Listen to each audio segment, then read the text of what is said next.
Ever wondered why your stomach growls when you're hungry? That weird rumbling sound isn't actually your stomach asking for food. When your stomach is empty, your brain signals the digestive system to start a cleanup process.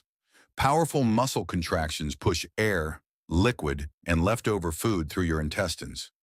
As everything moves around, it creates those growling noises called borborygmi. And here's the crazy part.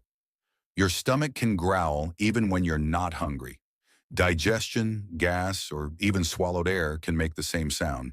So next time your stomach growls in a quiet room, it's not talking to you.